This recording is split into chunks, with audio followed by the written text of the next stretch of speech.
Bonjour tout le monde et bienvenue sur Money Tree, le podcast qui vous parle d'investissement et de finances personnelles au sens large et sans tabou. Je suis Julien Calamotte, investisseur passionné et auteur du livre à succès S'enrichir grâce à l'immobilier. J'avais envie de partager ma façon d'investir, forcément, mais également de découvrir avec vous de nouvelles façons de faire fructifier notre argent.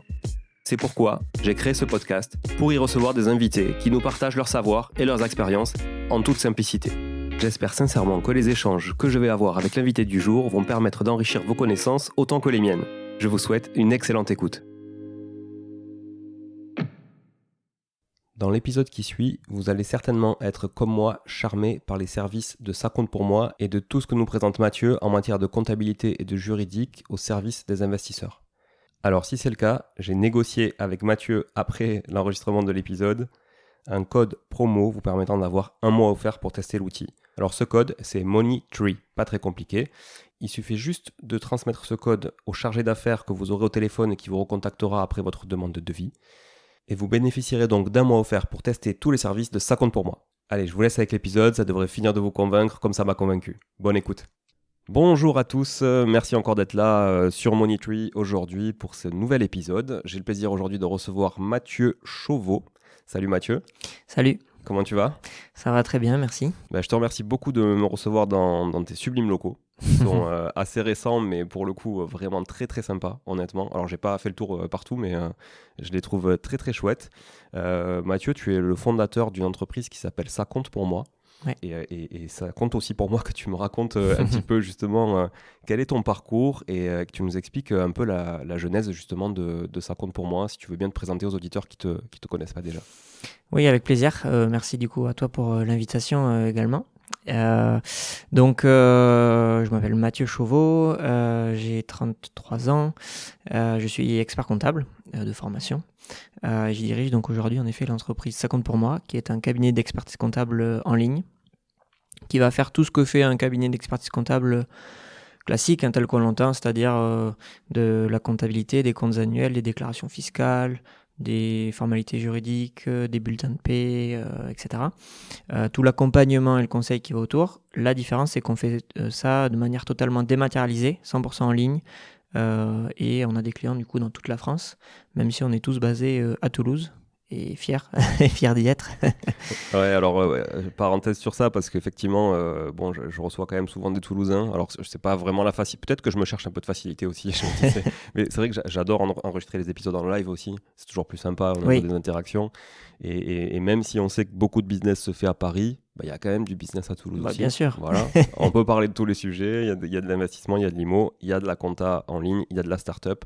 Voilà, donc effectivement, on est à Toulouse et tu fais bien de le préciser. Malgré tout, évidemment, tous tes clients sont partout en France. Oui. Ça c'est certain. Donc, principalement Île-de-France d'ailleurs. Ouais. C'est le reflet démographique. Ouais, voilà, clairement, très clairement, mais ça, j'en doute pas une seule seconde. Du coup, tu peux effectivement nous dire d'où tu viens, en fait, toi. D'ailleurs, t'es toulousain à la base ou... Non, c'est pour ça que j'ai pas trop l'accent. Et je l'ai pas pris, même si ça fait quand même 8 ans que je suis là. Mais non, moi, vraiment au départ, je suis né en Dordogne, donc à Bergerac, jusqu'au bac, jusqu'à 18 ans. Après, je suis parti faire mes études à Bordeaux. Ah ouais, ça craint par contre. Et ensuite, j'ai commencé à travailler sur Bordeaux suite à mes études, et puis je suis venu sur Toulouse pour lancer le projet Ça compte pour moi en 2015. On a lancé ça, février 2015, donc ça fera 8 ans la semaine prochaine. Ça t'est venu comment de lancer Ça compte pour moi ? Quel constat tu as pu faire à l'époque ? En fait, donc j'ai commencé à travailler donc, sur le groupe Compagnie Fiduciaire, qui est en fait aujourd'hui le groupe auquel Ça compte pour moi appartient. Et donc moi j'étais salarié sur Compagnie Fiduciaire. Alors pas encore expert comptable, parce qu'en fait pour être expert comptable c'est un cursus un peu similaire à la médecine, c'est-à-dire qu'on fait au début du cursus formation initiale, notamment les 5 premières années, et ensuite les 3 dernières années c'est un peu comme l'internat, c'est-à-dire qu'on est en cabinet et puis on travaille jusqu'à ce qu'on passe le diplôme, en fait, au bout au moins 3 ans, en tout cas, puisque c'est donc un diplôme niveau doctorat. Et les notaires font un peu la même chose aussi. Et donc, j'étais dans cet interstice-là, du coup, sur Bordeaux, sur le bassin d'Arcachon, plus précisément, à La Teste. Et j'étais salarié dans ce groupe-là et ont commencé des réflexions en fait de se dire ça va être quoi le cabinet du futur? Il y a des changements, la dématérialisation s'accélérait à l'époque, il commençait à y avoir des logiciels SaaS, mais c'était vraiment le tout début. Hein. À l'époque, en 2014, en fait, c'est pas si vieux, hein, le logiciel SaaS, c'est 2014. Alors là, même la réflexion, si c'était début 2014. Le logiciel SaaS, c'est juste pour Oui, préciser, pardon. pour ceux qui savent pas, donc le SaaS, c'est SaaS, c'est Software as a Service. Mm. Et la différence en fait d'un logiciel que vous installez sur un ordinateur, c'est un logiciel qui est accessible via le web et qui du coup vous permet effectivement d'y accéder de n'importe où, n'importe quand, sans avoir forcément la même machine toujours reliée. C'est ça, tout simplement. Donc aujourd'hui, on connaît plus que ça, d'ailleurs. Mais c'est vrai qu'à l'époque, c'était pas ça, c'était tout neuf. Il y avait ça, plus il y a eu une déréglementation importante sur pour la profession comptable aussi à l'époque. Alors 2012 précisément, mais du coup, le temps que ça se digère, notamment sur la publicité, qui était auparavant, pour faire simple, interdite. Comme dans beaucoup beaucoup de professions d'ordre, etc. Hein, les avocats, les notaires. Oui, les avocats, c'est extrêmement extrêmement drastique et ils ont toujours pas trop bougé sur le sujet. Des fois, c'est vraiment impressionnant, quoi. C'est la taille de la plaque qui est réglementée. On peut pas, on peut pas choisir le nom de son cabinet librement. Alors qu'on est d'accord, ça reste du business, quoi. Ça reste un avocat, totalement... s'il fait pas de business, il fait rien. Non, mais c'est clair. Et les experts comptables, c'était pareil. En fait, les experts comptables, ils ont été les premiers marchés qui s'est un peu déréglementé, sous l'impulsion européenne. Et on commençait donc à avoir une vague de déréglementation, un peu plus de publicité, du en ligne qui se développait avec des banques en ligne, etc. Bref, on voyait tous ces indicateurs-là et il a fallu commencer à réfléchir de qu'est-ce qu'on va faire nous dans tout ça, parce qu'on sait qu'on va pas continuer à pouvoir faire le business as usual comme on a toujours fait, que le client il amène sa boîte à chaussures et puis on saisit à la main et après 6 mois après sa clôture on lui dit tenez votre bilan, merci, au revoir. Il y en a qui marchent comme ça encore. Ouais. Pas, ça, il n'y en a plus beaucoup parce que souvent ils survivent pas. Alors avec le Covid, ça fait d'ailleurs beaucoup d'écrémage entre guillemets. De coup, beaucoup de ces cabinets se sont fait racheter par des plus gros. On en profitait justement, c'est les plus gros pour racheter et structurer reprendre ces clients-là. Et structurer les cabinets, mais oui, il y en a encore quelques-uns, mais ça n'a pas duré. Ça m'étonne pas parce que je vois sur les réseaux sociaux des fois des investisseurs qui prennent en photo des liasses de tickets de caisse qu'ils vont apporter à leur comptable. Alors ça, pas chez nous. Mais du coup, voilà, donc on se posait cette question-là. Moi, j'étais assez intéressé par le sujet, je me suis intéressé sur le sujet et on a commencé à lancer des ateliers de réflexion au niveau du groupe pour voir qu'est-ce qu'on devait faire. Donc le nom de code, c'était le cabinet du futur et petit à petit est arrivé en fait le projet qui est aujourd'hui celui de Ça compte pour moi, et on m'a proposé donc de lancer officiellement, en tout cas une fois que l'idée était mûre, concrètement le cabinet en partant de zéro. Et donc, en fait, c'est un peu de l'intrapreneuriat, on va dire, puisque c'est une boîte qui était lancée au sein du groupe. J'étais, en tout cas, salarié dans le groupe avant, mais par contre, que j'ai créé après, une fois que j'ai été ici, de A à Z, entre guillemets. Alors, à l'époque, on était 2. Ce qui était bien, c'est que donc, j'étais avec Mathilde, qui a, elle, une casquette plus marketing et commercial, donc c'était assez complémentaire avec ma casquette plus métier, technique, organisationnel. Et puis avec le temps, après je maîtrise le sujet maintenant, mais d'ailleurs Mathilde n'est plus là, donc heureusement je maîtrise le sujet. Mais voilà, ça s'est lancé comme ça. Et je suis venu sur Toulouse, on voulait le lancer sur Toulouse pour développer notre empreinte locale aussi, parce que c'est un cabinet très bordelais, compagnie fiduciaire. Un peu sur Paris, sur Pays Basque et sur Toulouse, mais on voulait développer ça. Et aujourd'hui, c'est entre les salariés de Ça compte pour moi, plus les sites compagnies fiduciaires qu'on a aussi sur Toulouse, ça représente 150 personnes. Donc on a réussi à bien se développer sur le secteur. À l'époque, il y avait 15 personnes. Ouais, c'est une très belle réussite et un grand bravo aussi à Compagnie Fiduciaire. Hein, je le disais tout à l'heure un peu avant d'enregistrer, mais je trouve ça chouette qu'une boîte qui était quand même dans un secteur assez, tu le disais, traditionnel, qui commençait à être vieillissant aussi peut-être pour certains, alors ce qui n'était pas le cas pour le coup de la Compagnie Fiduciaire, mais qui quand même s'est dit le sens de l'histoire c'est le digital et il y a peut-être un truc à faire, et ils ont peut-être pas anticipé la chose comme le fait qu'ils allaient eux-mêmes se créer un concurrent. Mais peut-être que finalement, ça allait quand même arriver d'à côté. Donc je me dis peut-être c'est ça, la réflexion est peut-être venue de là aussi, quoi. Quitte à ce que quelqu'un le fasse, autant que ce soit nous, quoi. Exactement, c'est exactement ça. Et il y a plein de secteurs qui font exactement cette même réflexion. C'est sûr que ça a amené au début des vraies craintes entre guillemets en interne, parce que dans les associés, c'est vrai qu'il y avait quelques-uns qui étaient sceptiques. Personne s'est vraiment opposé au projet, mais il y avait plutôt des personnes sceptiques. Ça a nécessité quand même pas mal d'investissement.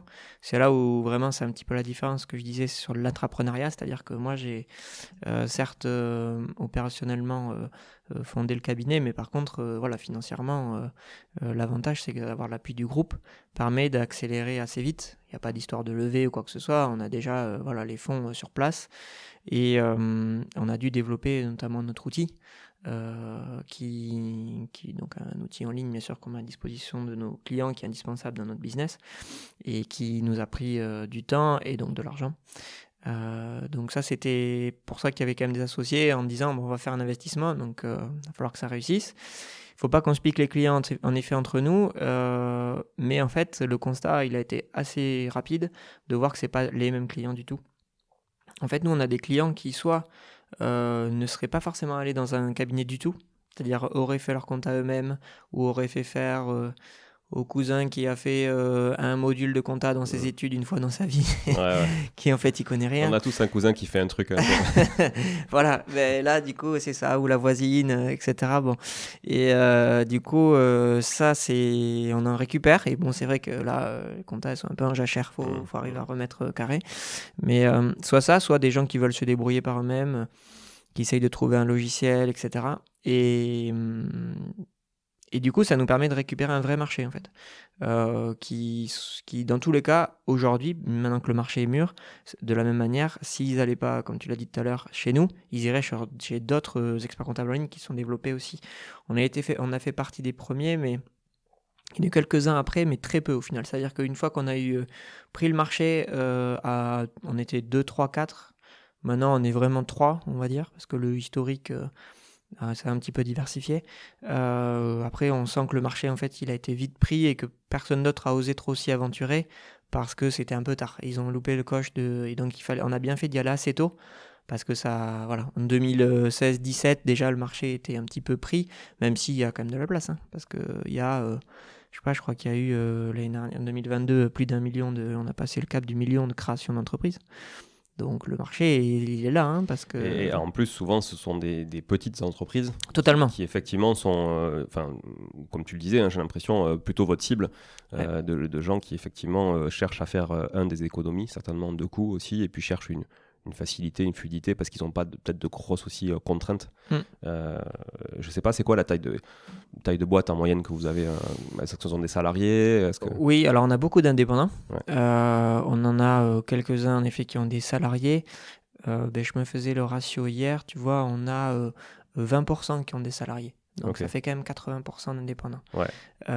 Et sur ces 80%, tu en as quand même aussi une bonne partie dans l'IMO, SCI ou LMNP, qui doivent représenter un bon 20% aussi. Donc tu vois, tu as 20% avec des salariés, 20% IMO et même peut-être 30% d'IMO. Et au final, 50 autres pourcents d'indépendants qui sont des consultants, beaucoup de consultants, des agents commerciaux, des professions libérales, voilà, beaucoup là-dedans. Et c'est vrai qu'ils ont, en fait, ce qu'on peut leur apporter, au-delà de la fluidité, de la dématérialisation et bien sûr d'un outil en ligne flexible, etc., c'est vraiment ce qu'ils aiment bien dans cette offre-là par rapport à un cabinet classique de proximité physique. C'est de pouvoir, au niveau budgétaire notamment, c'est pas forcément, si c'est faire des économies, mais c'est surtout avoir un budget adapté à leurs besoins et à leur taille de boîte. Parce qu'en fait, historiquement, le cabinet d'expertise comptable classique, il y a un ticket d'entrée assez élevé, et que tu sois une petite boîte, une moyenne, une grosse boîte, tu as un ticket minimum. Si tu rentres pas à moins de... Généralement, on est sur des tickets généralement à au moins 2000, si je parle par an, 2000, entre 2 et 3000 selon les cabinets par an. Et franchement, que tu sois un indépendant ou une boîte avec des salariés, c'est à minima ça. Franchement, l'indépendant, on n'a pas besoin d'un ticket à 3000 euros. pour pouvoir tenir sa comptabilité et bien l'accompagner et le conseiller. D'ailleurs, c'est pas juste faire sa compta. Tu arrives à réduire ton budget en l'accompagnant, et en faisant des choses bien. Donc nous, c'est ce qu'on a fait. On a réduit le ticket et on a dit, écoute, si tu es tout seul, que tu te lances, que tu fais, 50 000 euros de chiffre d'affaires, etc., forcément, tu vas pas payer ce prix-là, on va s'adapter à ton besoin. Par contre, si après tu grandis et que tu as des salariés et que du coup tu passes à 200 000 de chiffre d'affaires, etc., on va ajuster nos honoraires en conséquence parce qu'il y aura plus de boulot, mais ça suivra la logique. Voilà. Donc tu l'indexes après sur le chiffre d'affaires ? En partie. En partie, ouais. Okay. Chiffre d'affaires, les salariés. Mais sinon, voilà, ça nous permet vraiment d'avoir en tout cas des tickets d'entrée, entre guillemets, qui représentent 80% de nos clients. Et c'est pareil sur l'IMO, par exemple. Sur l'IMO, mécaniquement, le LMNP qui a un bien qui tourne et qui ne fait rien dessus et qui bouge pas et qui laisse tourner le truc, il va pas payer la même chose que une SCI qui achète un bien tous les ans. Donc on essaye vraiment d'ajuster ça et ça permet vraiment de trouver une cible qui n'osait pas franchir la porte des cabinets en se disant ça va être trop cher pour moi et trouve une solution dégradée en faisant faire la compta, comme on disait, à un proche ou en le faisant soi-même. Et au final, après, les ennuis commencent. Et des fois, il y en a, ils arrivent une fois qu'ils ont le contrôle fiscal. Et du coup, on doit rattraper quelques années. Ça nous arrive souvent. Dans l'IMO notamment. Ah ouais. Les LMNP qui ne savent pas qu'il fallait faire. Qui n'ont pas déclaré. Qui savaient pas qu'il fallait déclarer. Ils n'ont pas leur liasse fiscale. Ils sont, ok. Donc, et puis au bout de 3 ans, le fisc, ils leur disent attendez, vous n'avez rien déclaré. Ah, fallait que je déclare. D'accord. Ok. Voilà. On entre en jeu. Du coup, par exemple, on va prendre un exemple. Je suis salarié. J'ai envie de créer une petite boîte à côté. On parle pas d'IMO, je pense qu'on en parlera après parce que c'est un sujet spécifique. Mais j'ai envie de créer une petite boîte parce que je fais un peu de consulting ou voilà, j'ai envie d'avoir une activité un peu freelance. Qu'est-ce que tu peux m'apporter toi du coup et combien ça va me coûter ?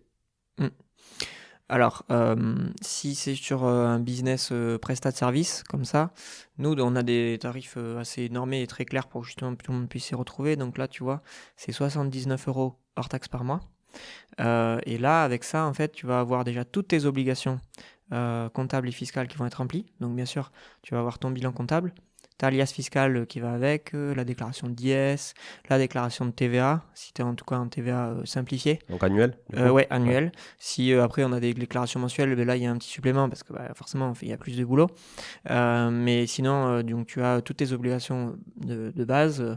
Donc bien sûr, la CFE, tout ce qui va avec, on te donne toutes les infos que tu as à remplir aussi, éventuellement sur la déclaration d'impôt sur le revenu, etc. Vous gérez l'interface sur impôt.gouv par exemple ? Ouais, vous gérez ? Ouais, c'est vous qui gérez les déclarations là-dessus. Oui, nous on le fait même en direct en télédéclaration, un logiciel spécifique. Donc on vous donne on vous donne l'autorisation, quoi, les codes, on délègue le truc. En gros, c'est du clé en main, t'as rien à faire. Tout ce que tu as à faire, c'est de se connecter au logiciel qu'on va te mettre à disposition et nous dire à quoi correspondent tes flux bancaires. Parce qu'en fait, nous on se connecte au flux bancaire de ta banque. Donc soit tu as une banque un peu plus moderne, Conto, Shine, etc. Là, on se connecte en API, on reçoit les flux en temps réel. Et les pièces aussi, par exemple sur Conto, je ne sais pas si tu connais une banque pro, tu peux mettre les justificatifs avec ton téléphone, etc. Si tu le mets sur Conto, nous on le reçoit aussi immédiatement et ça le match directement avec la pièce. Tu peux le mettre aussi directement sur notre application, parce que nous on a une application pareil, ça ressemble un peu à une banque en ligne. C'est une box comme Cegid, ils ont une box par exemple pour voilà, pour mais là la différence c'est que tu as tes flux bancaires et que tu mets directement ta pièce en face de ta ligne. Voilà. Et ça match en fait directement. On n'est pas obligé d'avoir toutes les pièces. Franchement, nous, on ne va pas s'embêter à te demander des pièces d'un péage à 20 € ou d'un restaurant à 15 €. On va demander les pièces significatives. On va partir du principe que les pièces, les plus petites pièces, c'est à toi de les conserver en cas de contrôle. Nous, on n'est pas là pour faire l'inspecteur des finances publiques. On est vraiment là pour sortir un bilan qui est fiable selon les informations que l'on a. Et du coup, vraiment faire en sorte d'avoir un bilan cohérent et d'avoir une liasse fiscale qui va être clean par rapport aux règles fiscales. Donc, on a des affectations à faire. Donc, c'est-à-dire qu'en fait, en face de chaque ligne, notre logiciel il a un algorithme intelligent qui permet de reconnaître les libellés, notamment, et l'effet d'expérience. tu as une ligne bancaire où il y a marqué EDF, bah, ça va te proposer la catégorie électricité. Orange, ça va te proposer téléphone. Et quand tu vas avoir fait un virement vers ton compte, vers virement Julien Calamotte, ben on va dire en fait que ça, il y a des chances que ça soit peut-être du retrait de compte courant associé ou de la rémunération, et ainsi de suite. Et en fait, Et toi, tu viens modifier si besoin. voilà, et en fait, exactement, le but, toi en tant qu'entrepreneur, c'est d'aller voir ces flux-là et de dire oui, ça c'est bon, c'est nickel. Là, il faut que vous mettiez une pièce parce que c'est une dépense à 3 000 € et qu'on a besoin de savoir ce que c'est. La TVA se met automatiquement en fonction de la catégorie qui est utilisée. Voilà, on peut mettre des commentaires, etc. Donc là, on fait ça. Ça alimente un tableau de bord pour toi en temps réel. Du coup, tu n'as pas besoin d'avoir ton bilan en fin d'année. Ouais, ou de solde intermédiaire de gestion, de projet de bilan. Exactement. Truc, voilà. En fait, quand tu affectes tes lignes, ça permet mécaniquement de savoir combien tu as fait de chiffre d'affaires, combien tu as dépensé dans telle catégorie, et d'avoir en effet une approche de résultat. Chiffre d'affaires, en fait, alors c'est du dépense-recette, puisque c'est basé sur les flux bancaires. Il n'y a pas l'amortissement. Non, exactement. En fait, c'est vraiment de l'approche trésorerie qui, du coup, permet vraiment d'avoir du résultat flash et de piloter au quotidien. Parce qu'en effet, on n'est pas sur des choses très comptables exprès, parce qu'on sait que les entrepreneurs sont vraiment intéressés, ils pilotent à la trésor, quoi. Ouais. Et en fait, ça, c'est quelque chose qui est possible dans une certaine limite. C'est-à-dire qu'en fait, on peut faire cette méthode-là qui s'appelle la comptabilité de trésorerie jusqu'à 250 000 €. Alors 254, je crois que c'est passé cette année pour les prestataires de services, et 800, c'était 18 avant, mais je crois que les ont actualisés cette année, je crois que c'est 850 000 de chiffre d'affaires pour les ventes de biens. Ah ouais. Voilà. Donc en fait, on peut, jusqu'à ces niveaux de chiffre d'affaires, tu peux pratiquer ça. Et au-delà, là, on change de méthode. On est sur une méthode un peu plus classique, entre guillemets, qui dit d'engagement, avec un autre outil, sur lesquels on va là demander toutes les pièces. Parce que là, on n'a pas le choix. Mais ça, c'est régi par un ordre ou quelque chose, ou c'est vous qui avez décidé? Non, c'est le fisc, tout simplement. C'est le qui fisc, fixe. ok. Ouais, Ouais, c'est, en fait, c'est les seuils du régime simplifié, on appelle D'accord. ça. Et donc, le fisc autorise la comptabilité trésorerie jusqu'à ces seuils-là. Donc, c'est la grande majorité de nos clients, hein. Et ensuite, on a des clients qui dépassent ces seuils-là et qu'on traite donc sur un autre outil. Et là, on demande toutes les pièces. Et ils n'ont pas affecté, c'est juste par contre, ils ont besoin de nous envoyer toutes les pièces parce que là, on est obligé de les saisir. Alors, on ne saisit pas à la main. Pareil, il y a un logiciel intelligent, mais voilà. Donc, du coup, si je reviens sur ton exemple, tu as donc ta boîte de consulting. Tu vas donc payer 79 € hors taxe par mois.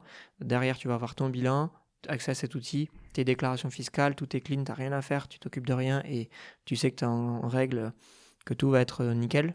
Et tu as bien sûr, surtout, c'est notre, en tout cas, ce qui est une grosse valeur ajoutée et le plus important de la quote-part du prix, entre guillemets, c'est l'accompagnement et le conseil que tu vas avoir au quotidien par un collaborateur chez nous qui Ok. t'est dédié. Ok. Ah oui, donc tu as vraiment un account manager quoi, qui te gère Exactement. à toi, par exemple. Ouais, et toujours le Ok. même. Ok. C'est-à-dire que toi, quand tu vas être client chez nous, tu vas avoir tel collaborateur qui va s'occuper de ton dossier. Et Vous avez, donc, vous avez un peu de turnover comme les banquiers ou pas? franchement, assez peu. On Ouais. essaye de limiter. Ouais, c'est vrai que forcément, mais pas autant que les banquiers. Ok. C'est vrai qu'ils sont forts pour ça. Ok. Mais non, on a quand même, on est bien parce que dans la profession, on a de la chance d'avoir très peu de turnover par rapport à la profession. C'est un métier qui est très très en tension, hein. C'est d'ailleurs en 2022, ils ont sorti un baromètre et le métier de comptable était le métier le plus en tension, devant même les développeurs informatiques sur le marché. Donc en fait, il y a un vrai déséquilibre offre-demande. Il y a très peu de jeunes qui sortent de l'école. Et voilà, il y a beaucoup de demandes parce que... Tu veux dire que le métier est pas très sexy? Exactement. Et ouais, c'est ça. Donc nous, on essaye de le rendre un peu plus sexy. Voilà. Ouais, non, mais carrément. Mais Ça l'est en tout cas. Ça l'est. Avec ça compte pour moi, c'est clair que ça devient un peu plus sexy. Mais ce que tu dis, je le vis moi, parce que mon expert comptable, qui est mon expert comptable historique, qui m'a suivi sur la première boîte que j'ai créée il y a plus de 10 ans, aujourd'hui, quand je lui ramène des clients, il m'a dit arrête, je veux plus. Ah ouais. Je veux plus que tu m'amènes des clients. Je n'arrive pas à remplacer les gens qui s'en vont et j'arrive pas à recruter. Pourtant, ils viennent d'acheter de nouveaux locaux encore plus grands. Il peut mettre beaucoup de monde. C'est un vrai entrepreneur dans l'âme. Et en fait, il n'y arrive pas. Donc il me dit bon, mais je peux pas m'en occuper. Et puis voilà. Et du coup, ça manque de réactivité. Donc finalement aussi. Le service, alors s'il m'écoute, il va m'en vouloir, mais je l'adore. Hein, mais le service, du coup, il en prend un coup parce que les gens sont sous tension, donc ils répondent pas, ou ils oublient, ou ils sont un peu irrités parce que forcément, ça leur tombe dessus. Et puis, je trouve que c'est un métier quand même qui est. Tu vas peut-être me dire que ça compte pour moi, ça aide là-dessus, mais je trouve que ce qui est compliqué dans ce métier, c'est qu'il y a des grosses périodes de rush et que tu as l'impression, moi j'ai l'impression vu de l'extérieur, que les collaborateurs par exemple du cabinet avec qui je travaille, ils anticipent pas forcément ces périodes-là, alors qu'ils pourraient en fait traiter une grosse partie du boulot, je sais pas moi, te faire une situation intermédiaire tous les 3 mois, mais même sans te la facturer, mais au moins pour eux, parce qu'en fait le boulot il faut qu'il soit fait quand même. Donc finalement qu'ils aient tout saisi, puis qu'à la fin il reste qu'un trimestre à saisir, quoi. Tu vois, alors là j'ai l'impression que des fois ils saisissent une année, quoi. Totalement. D'un coup. Mais tu as cerné exactement le point principal. En fait, pour te donner une idée, la période de rush, comme tu dis, donc c'est ce qu'on appelle la période fiscale, c'est là où la plupart des boîtes clôturent. La plupart des boîtes clôturent au 31 décembre, 80% en moyenne, clôture au 31 décembre. Ce qui fait que du coup, les 31 décembre, il faut que tu les aies bouclés pour mi-mai. Donc tu as 4 mois et demi pour boucler 80% de ton boulot de l'année. Donc c'est vrai que tu as quand même une grosse période très marquée, quoi. Et du coup, nous, ce qu'on fait, on ajuste les horaires, c'est-à-dire que sur ces périodes-là, on fait des semaines, 39 voire 44 heures même, pendant 12 semaines quand même, pour pouvoir vraiment accélérer là-dessus. Et puis en fait, notre outil permet en fait de pas laisser le choix là-dessus, c'est-à-dire que c'est le client aussi qui a la main là-dessus et qui oblige aussi le collaborateur à être en réaction derrière. Donc ça nous permet vraiment d'être à jour toute l'année et de vraiment l'anticiper. Après, c'est vrai que les tensions, comme tu le dis, que tu peux constater sur le service, de toute façon, c'est pas que chez lui, hein, c'est chez beaucoup de cabinets, c'est comme ça. Nous, ce qu'on fait, c'est qu'on anticipe en ayant toujours des collaborateurs d'avance, et parce qu'on a confiance en tout cas en notre potentiel de développement. Et ce qu'on fait aussi, c'est qu'en fait, on va aller chercher directement à l'école, c'est-à-dire qu'on embauche des stagiaires, des alternants, pour ensuite les recruter derrière. Et comme on sait qu'on va recruter entre 10 et 15 personnes comptables chaque année, on sait qu'il nous faut en permanence un vivier d'au moins 15 ou voire un peu plus stagiaires alternants. Ouais. Et du coup, on va aller chercher dès très très tôt dans le parcours, parce que même en fait, des fois, le dernier stage de fin d'études, c'est trop tard parce que ils reviennent là où ils ont fait le stage avant. Donc nous, on va les chercher dès le Master 1 pour qu'ils fassent leur premier stage. Ensuite, ils reviennent en Master 2 et ensuite, on les embauche. Okay. Donc en fait, on s'y prend 3 ans à l'avance et on les forme. Et par contre, après, ils sont nickel. Et ce qui est bien, c'est que quand ils vont rentrer chez nous, ils vont pouvoir avoir des clients parce qu'ils seront déjà formés. Ils seront déjà venus en stage chez nous pendant en tout 8 mois. Et ils seront vraiment prêts à bien faire leur boulot. Et bien sûr, après, ils sont encadrés par des managers et par des gens un peu plus seniors. Mais c'est la méthode qu'on a pris depuis 2 ans à peu près. Parce que sinon, nous non plus, on n'y arrivait pas et on courait toujours. En fait, on avait toujours le client avant le collaborateur. Et maintenant, on fait l'inverse. Après, ça reste encore quand même tendu quand, des fois, même sur les stagiaires qu'on a pris, tu te dis, tu les as formés, tu leur fais une bonne proposition, etc. Et malgré tout, pour plein de raisons, c'est tellement tendu le marché que tu les as pas parce qu'ils veulent aller plus proche de chez eux, à 5 minutes près, parce qu'ils vont aller gratter 50 € de plus par mois ailleurs. Enfin, c'est des trucs où sur n'importe quel autre métier, ça se produira pas. Ouais. Et là, même nous, avec tout ce qu'on a mis en place, et toute l'ambiance jeune, les locaux, comme tu l'as dit, etc. Suffit pas toujours en fait à faire la différence, parce que ça joue sur des détails. Je te fais un peu de marque employeur quand même, parce que c'était aussi un peu mon domaine. Mais non, honnêtement, les locaux, tu me feras faire le tour après quand même. Ouais, bien sûr. Mais du peu que j'en ai vu, j'ai vu une table de ping-pong, j'ai vu des trucs assez chouettes, des salles chouettes, franchement. Même, je trouve, une marque qui est quand même assez moderne dans l'image, etc. Tu vois, pour une boîte de compta. Hein. Enfin, si vraiment je fais... voilà, j'accentue le trait, mais non, franchement, si vous êtes à l'école aujourd'hui, que vous savez pas quoi faire et qu'effectivement la compta ça vous branche, honnêtement, je pense que alors il y a ça compte pour moi, mais il y a certainement aussi d'autres entreprises qui ont une idée de la comptabilité qui est beaucoup moins archaïque que celle qu'on peut en avoir. Totalement. Et là, je le constate ici en étant dans les locaux, et c'est pour ça que j'aime bien aussi me déplacer dans le fief à chaque fois pour enregistrer, parce que je trouve ça chouette. Voilà.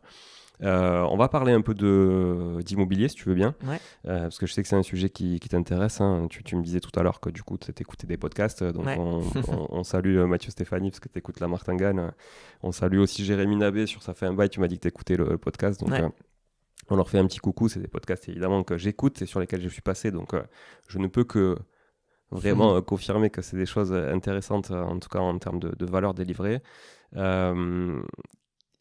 Donc tu disais que dans les 80% de freelance en gros, ou de petits entrepreneurs, c'est pas péjoratif, hein, je déteste le mot petit, en plus je l'écris dans mon livre, mais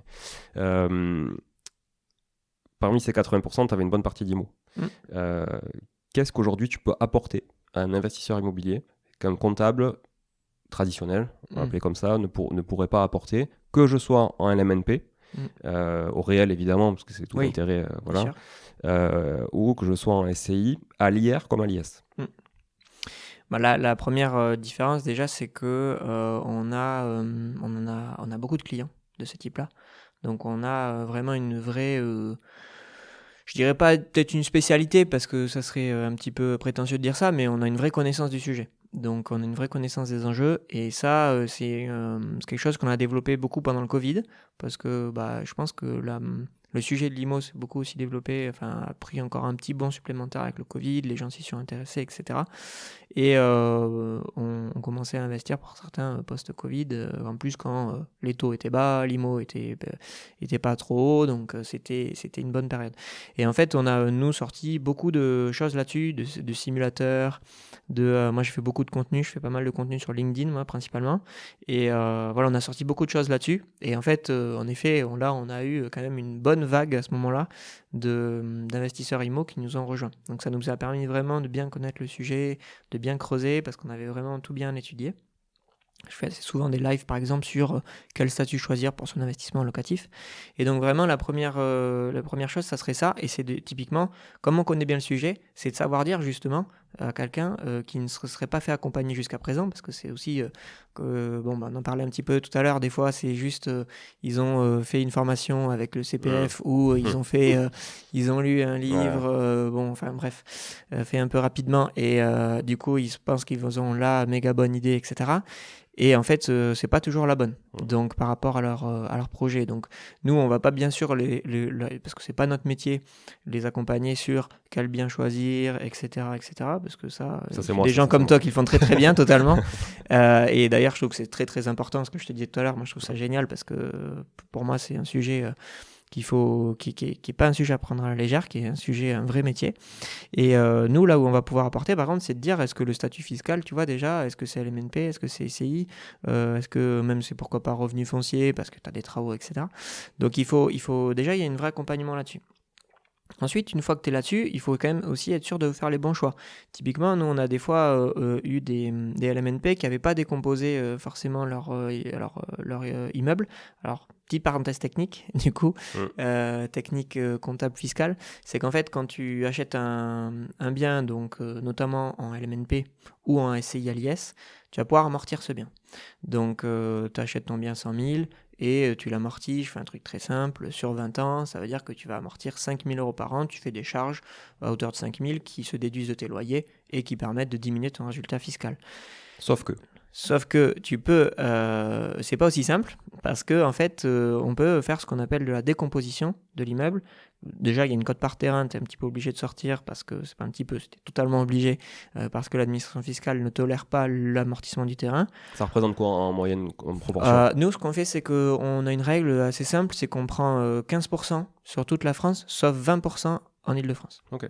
Parce que mécaniquement, c'est logique. D'ailleurs, si on devait aller par là, il y aurait certaines régions de France où on ferait un peu la même logique.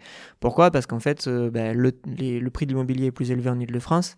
Et c'est pas parce que les immeubles ils sont plus beaux ou mieux faits, c'est parce que c'est le terrain qui coûte plus cher. Voilà. Ouais. Donc mécaniquement, on prend une cote par terrain plus importante.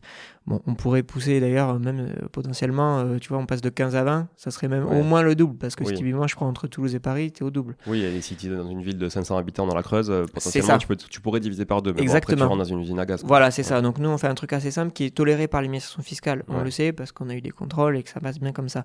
Même d'ailleurs, la vraie réalité du marché, ce serait de prendre quelque chose de plus élevé. Parce que le foncier représente plus que 20% d'un bien, franchement, surtout dans les grosses villes. Quoi. Donc, c'est toléré, on le fait. Donc, cette partie-là, elle n'est pas amortie.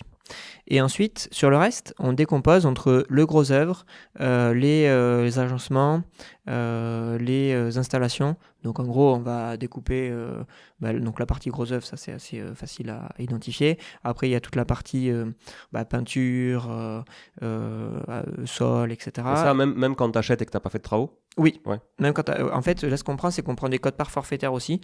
Donc, alors là, je ne saurais pas te sortir exactement, mais je crois que c'est 50% pour les grosses œuvres, 25% pour les installations, 25% pour les agencements, et il me manque un 25%. Il y a 15% pour le terrain. Il me manque un 10%. C'est équipement, je sais plus, Ok. voilà, genre la cuisine, les choses comme ça. Ok. Mais en fait, ce qu'on fait, c'est qu'on le fait pas au réel, sinon ce serait trop compliqué.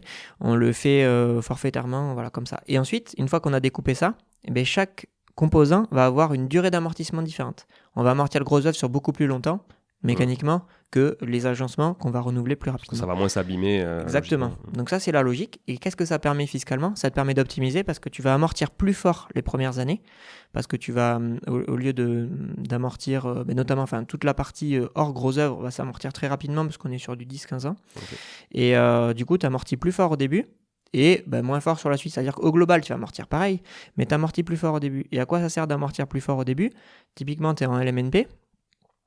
Quand tu vends ton bien, les amortissements, ils comptent pas dans le sujet de la vente. De la valeur nette comptable comme Exactement. une SCI à l'IS. C'est-à-dire que, voilà, donc quand tu es en LMNP, il y a un vrai intérêt parce que tu amortis fort au début, donc ça va te faire plus de charges et potentiellement t'éviter de l'impôt sur le revenu.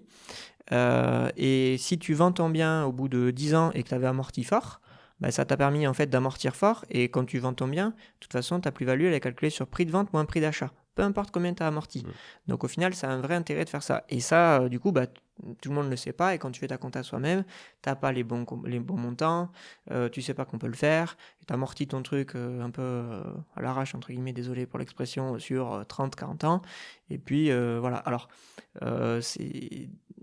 Sur un bien, tu vois, pas forcément important en termes de valeur, ça n'a pas forcément un gros impact. Mais quand tu commences à avoir un peu de volume en bien ou en tout cas en valeur de bien, ça a des impacts un peu plus forts. Ça peut typiquement te faire basculer ou non à payer de l'impôt sur le revenu, déficit ou pas, quoi. Donc ça, tu vois, c'est une expertise entre guillemets que nous on a développé. Tu vois, on s'est développé des règles par rapport à ça qui nous permettent vraiment d'accompagner bien les clients là-dessus et d'optimiser fiscalement. Ouais, d'accord. Au-delà du choix du statut juridique. Et après, ce qu'ils vont pouvoir avoir, bien sûr, au-delà d'un cabinet classique, mais ça c'est comme les autres entrepreneurs, c'est l'accès à l'outil en ligne qui leur permettent aussi de suivre vraiment comme il faut leur flux et de voir, au lieu de se connecter à la banque, en fait, ils se connectent directement sur leur application et ils voient les loyers qui tombent, ils peuvent les catégoriser d'une certaine manière pour voir où ils en sont, etc., etc. Faire un suivi parce que sur notre outil, on a tout un outil de recherche aussi sur les flux. Donc, si tu veux faire une recherche spécifique sur tel locataire, etc., tu peux avoir des résultats de recherche très fins, en fait. Et les filtres aussi, assez importants. Donc, je sais que on a beaucoup d'investisseurs IMO qui s'en servent pour suivre leur caution, pour suivre des choses comme ça. Ouais. Donc, ça peut permettre, en fait, d'avoir ça. Et puis, on a vraiment, en tout cas, l'assurance, entre guillemets, mais ça, il va l'avoir chez n'importe quel expert comptable, mais c'est quand même important, c'est vraiment que ça soit bien fait dans les règles. Et que c'est pas, encore une fois, parce que j'ai juste un bien IMO comme ça vite fait, qu'il faut que je le fasse vite fait. C'est super important. Si on veut vraiment profiter des avantages fiscaux de ces dispositifs-là, faut bien le faire, en fait, tout simplement. Sinon, c'est requalifié, en fait, en revenu foncier, et là... l'imposition, quand elle rattrape, ça fait mal. Ça fait mal, ouais. Ça fait mal. Mais d'ailleurs, donc tout à l'heure, je reviens sur les flux bancaires. Tout à l'heure, tu parlais des banques en ligne où c'était facile avec des connexions API, donc de se connecter. Bon, on va pas rentrer dans les termes techniques API et tout. Vous ferez vos recherches sur Google, hein, mais voilà, c'est ce qui permet aujourd'hui à tous les web services de fonctionner. Si par exemple, moi je suis multibancarisé comme beaucoup d'investisseurs, j'ai un compte caisse d'épargne, banque Courtois, CIC, machin, bref, un peu partout, peu importe. Est-ce que vous pouvez vous connecter quand même à toutes ces banques? Oui. Ouais, pour que je puisse lettrer automatiquement, enfin en tout cas pointer automatiquement à chaque fois mes loyers et autres. Ouais, ça c'est possible. On se connecte à toutes les banques, c'est juste qu'on n'utilise pas la même techno. L'API c'est pour donc les banques qui l'ont et qui d'ailleurs, une parenthèse, toutes les banques sont censées faire de l'API depuis 2016 ou 2017. Ah ouais. Ouais. Donc, mais sauf que voilà, franchement, les banques, qui va aller dire aux banques vous devez faire ça. Voilà, c'est eux c'est eux les rois. Donc, du coup, c'est pour ça que les nouvelles banques ont directement fait ça, ce qu'on appelle la DASP2. Ouais. Mais en fait, du coup, les anciennes, elles sont à l'ancienne. Et l'ancien techno, qui marche très très bien pour le coup, c'est pour ça qu'elles ont pas envie de changer, c'est ce qu'on appelle l'EBIX. Donc, les flux EBIX, c'est des flux en fait qu'envoie la banque directement de manière totalement sécurisée vers notre serveur. et que nous, après, on met à dispo. Le petit inconvénient de l'EBIX, c'est juste que c'est pas immédiat, contrairement à l'API. À l'API, on rentre son token et sa clé, pardon, et tu as directement tes flux. L'EBIX, il faut signer un papier que nous on l'envoie à la banque, parce qu'on a des partenariats avec toutes les banques, des partenariats, pardon. Et ensuite, la banque le réceptionne, le temps qu'elle traite. Donc le papier, c'est moi qui le signe. Exactement. C'est moi qui le signe, et toi tu. Nous, tu en dis, fait, voilà, on te dit signe là, on a un papier différent pour chaque banque. Ouais. Enfin, un papier dématérialisé, bien sûr. Mais... Ouais. Et ensuite, nous, on l'envoie à la banque. Et selon les banques, il y a 2-3 semaines de petit délai. Mais Ok. on rattrape quand même l'antériorité, si tu veux. Mais il y a quand même le temps de mise en place qui est un peu plus long. Après, D'accord. tu peux avoir autant de banques que tu veux. Nous, on concatène tout, en fait. Donc, tu peux soit avoir ta vue par banque ou toutes les banques concaténées. Et donc là, est-ce que tu conseilles aux investisseurs d'avoir vraiment un compte sur lequel il n'y a que les flux Ah oui, totalement. loyers et charges relatives à l'investissement, quoi. Ouais. Parce que ça, c'est le bordel souvent, en fait. C'est le surtout gros le mec qui a bordel. un ou deux biens, c'est souvent le bordel, quoi. Franchement, alors c'est pas obligatoire, hein, mais notamment par exemple pour un MNP. Mais non, ouais, clairement, franchement, c'est indispensable. Nous, on incite clairement nos clients à le faire. Et si c'est vraiment le bazar, bah, on se permet aussi d'ajuster les honoraires, parce qu'en fait, nous, on perd beaucoup de temps. Lui aussi, hein, parce que des fois, il prend tous les flux et soit il les identifie, il est sur ligne ou autre. Enfin, après, il nous scanne le relevé. Enfin. Ça, nous, c'est pas notre façon de fonctionner. Et même pour lui, il perd vachement de temps. Ouais. Pour, au final, franchement, si tu négocies pas trop mal avec ta banque, tu as pris le prêt chez eux, ils vont pas t'assassiner sur le compte, voire, et normalement, ils sont censés te faire un bon truc. Ouais, même souvent, le compte est gratuit, mais par contre, Voilà, ça implique d'avoir une carte spécifique sur ce compte pour faire les dépenses avec ce compte, pour éviter les flux, au pire, les tu flux en peux compte. t'éviter la carte bleue, parce que c'est vrai Ouais. que... Bon, si ça dépend les travaux. Ouais, quand t'as acheté des trucs de déco, des machins, tu vas chez Centracor acheter un truc. C'est quand même chiant de te faire l'avance avec un compte perso, puis de te refaire un virement. Puis, bon. Après, voilà, il y a les banques en ligne qui sont moins chères, mais chez lesquelles tu vas pas faire de prêt. Ouais, c'est ça. Donc, pour moi, quand tu as fait un prêt dans l'IMO, autant avoir un prêt dans ta banque, bien sûr. Un compte dans ta banque, pardon, et négocier là avec eux. Et franchement, de toute façon, c'est pas les frais de compte qui les intéressent, c'est le prêt. Enfin, je veux dire, donc, si tu as en plus ton compte, par exemple, perso, ce qui est souvent le cas quand tu as un bien, tu as tout au même endroit, tu n'es pas encore bancarisé parce que tu n'as pas plusieurs biens, comme ça peut être ton cas. Le banquier, il faut pas hésiter, il faut lui dire qu'il offre ou qu'il soit un peu agressif. Des fois, nous, on le voit, c'est 2,50 € par mois. C'est... Non, mais c'est que dalle. Enfin, je veux dire, quand on investit sur des biens à plusieurs centaines de milliers d'euros ou même dizaines de milliers d'euros, mais au bout d'un moment, il faut pas faire le ratch sur 2 € de carte bancaire. Après, on en a très peu. Hein. Franchement, on a extrêmement peu qui n'ont pas un compte dédié. Ouais.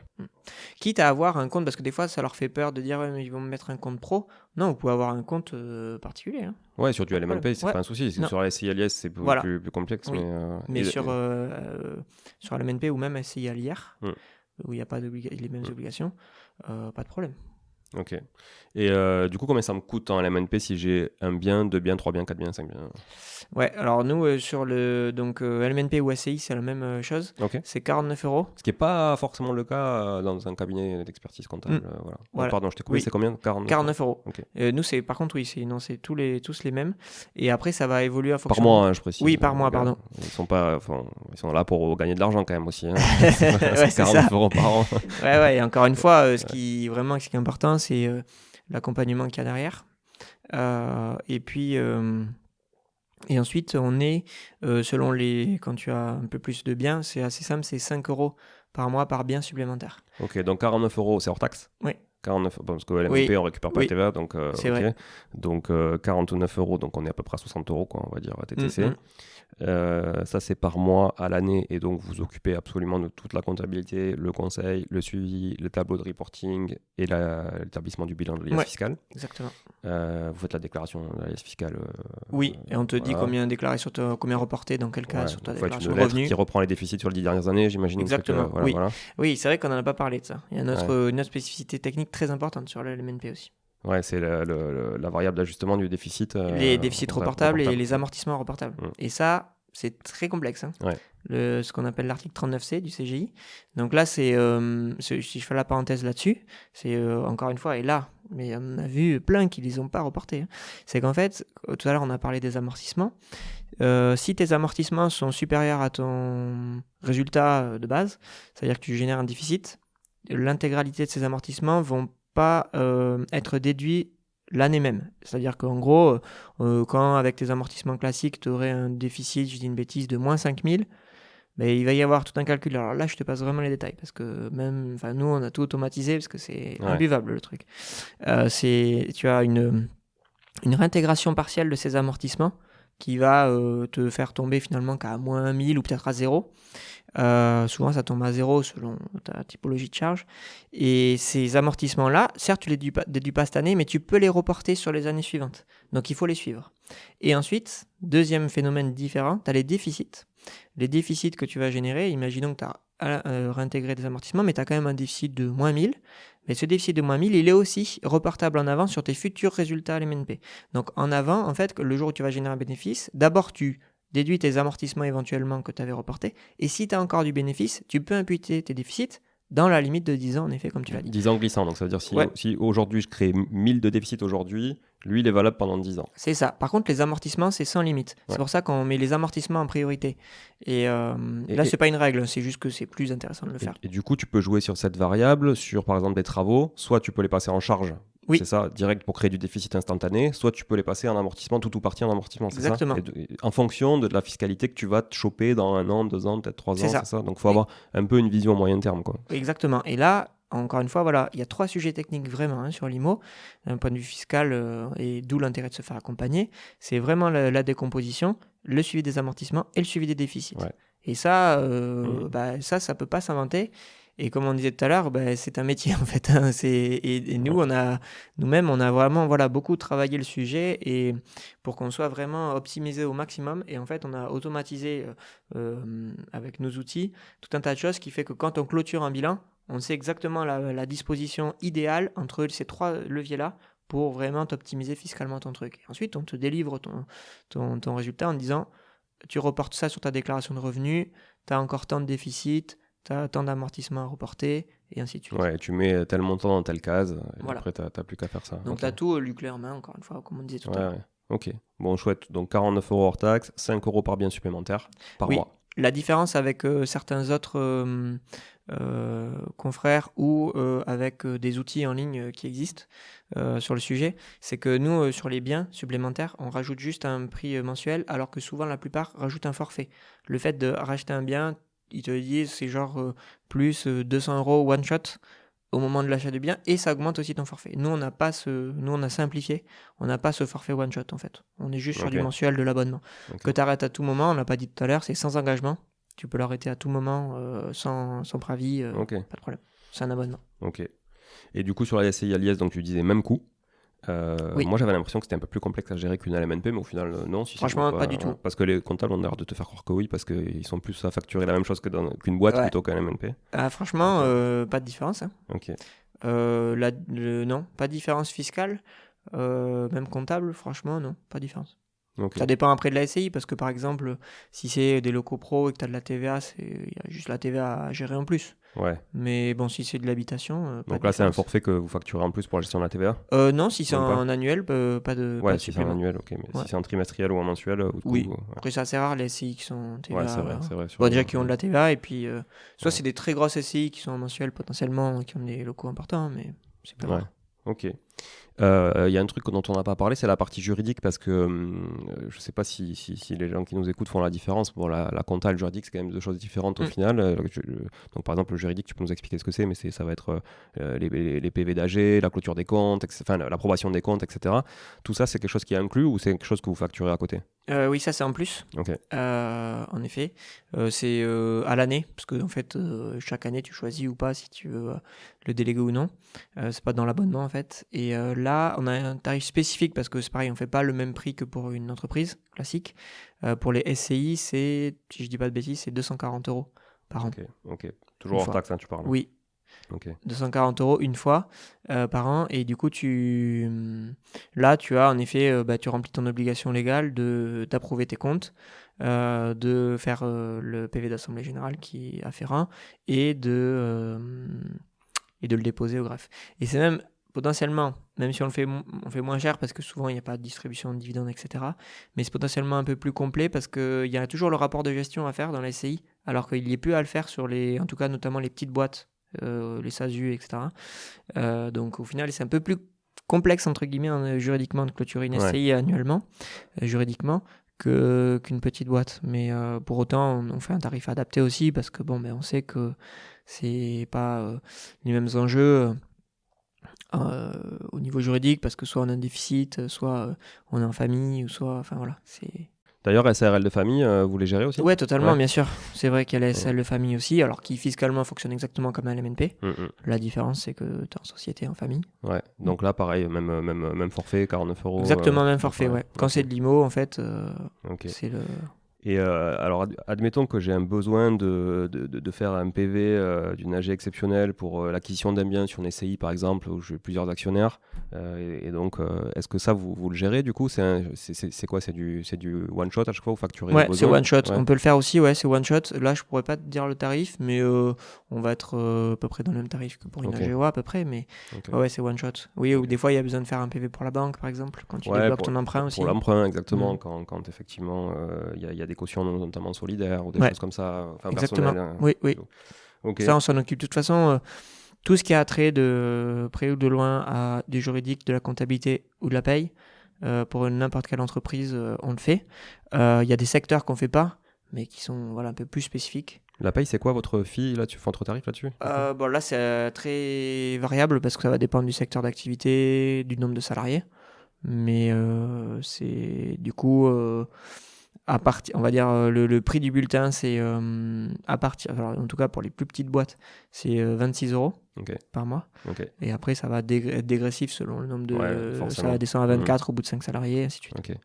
Et pour boucler la boucle des services et des tarifs, comme ça on a une bonne vision exhaustive, même si après je vous invite à aller sur le site sacomptepourmoi.fr mais pour voir tout ça. Mais si je veux monter une boîte, du coup, parce que là effectivement on part du principe où j'ai déjà monté la boîte, je vous file la compta, la juridique, mais est-ce que vous pouvez m'accompagner pour la rédaction des statuts, des pactes d'actionnaires éventuels ou des pactes extra-statutaires, quoi ? Totalement.